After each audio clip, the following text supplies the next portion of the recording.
বিহালী হৈ বিশ্বনাথ চাৰিআলি হৈ জামুগুৰি হাটত যোৱাৰ পথত যে বৰ্বৰতাৰ পৰিচয় দিলে বিজেপি গুণ্ডা বাহিনীয়ে।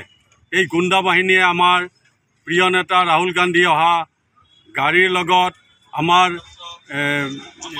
ভূপেন বৰা ডাঙৰীয়া, অসম প্ৰদেশ কংগ্ৰেছ কমিটিৰ সভাপতি ডাঙৰীয়াক যি আক্ৰমণ কৰিলে, আক্ৰমণ কৰি যি বিজেপিৰ গুণ্ডা বাহিনীয়ে যি বৰ্বৰতাৰ পৰিচয় দিলে, তাৰ কাৰণে আমি ধিক্কাৰ দিছোঁ আৰু তাৰ কাৰণে আজি আমি প্ৰতিবাদ কৰিছোঁ ইয়াত বিশ্বনাথ জিলা কংগ্ৰেছৰ কাৰ্যালয়ৰ সন্মুখত। আৰু এই প্ৰতিবাদৰ দ্বাৰা আমি ভৱিষ্যতলৈ সকিয়নি দিছোঁ যে কংগ্ৰেছক এনেকৈ জোকাই নল'ব। কংগ্ৰেছ কেতিয়াও দুৰ্বল নহয়, ভাবিব নালাগিব যে কংগ্ৰেছ দুৰ্বল হৈছে। কংগ্ৰেছে দেশ স্বাধীন কৰা এটা দল হয়। 138 বছৰ কংগ্ৰেছৰ ইতিহাস আছে।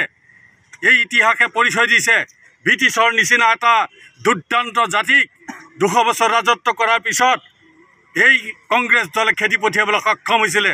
তেনেকুৱা দলৰ আমি সদস্য। আমি মৃত্যুৰ কাৰণেও ভয় নকৰোঁ। ভূপেন বৰাৰ গাত প্ৰদেশ কংগ্ৰেছৰ সভাপতি এজনক নিৰাপত্তা দিব নোৱাৰা এই মুখ্যমন্ত্ৰীয়ে পদত্যাগ কৰিব লাগে। তেওঁৰ নৈতিকতা কি আছে?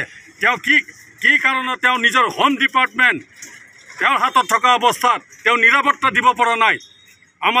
আমাৰ এজন অপজিশ্যনৰ লিডাৰক এজন নিৰাপত্তা দিয়াত বিফল হৈছে। কেনেকুৱা এজন মুখ্যমন্ত্ৰী? কি তেওঁ বৰ ডাঙৰ মুখ্যমন্ত্ৰী দেখুৱাই থাকে? তেওঁ কিমান ডাঙৰ এজন মুখ্যমন্ত্ৰী আমাৰ অপজিশ্যনৰ লিডাৰ এজনক নিৰাপত্তা দিয়াত বিফল হৈছে।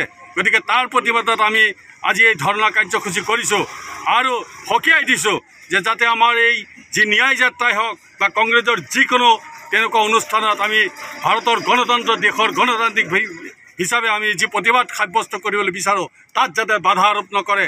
আৰু তেনেকুৱা যদি কৰে ভৱিষ্যতলৈ কিন্তু আমিও কিন্তু পিছ হকি নাথাকিম, আমিও আগুৱাই যাম। এই কথা আমি সকলো কংগ্ৰেছ কৰ্মীয়ে শপত খাইছোঁ আৰু আমাৰ শেষটো বা তেজ থকালৈকে আমি কিন্তু এই প্ৰতিবাদ আমি অব্যাহত ৰাখিম। ধন্যবাদ।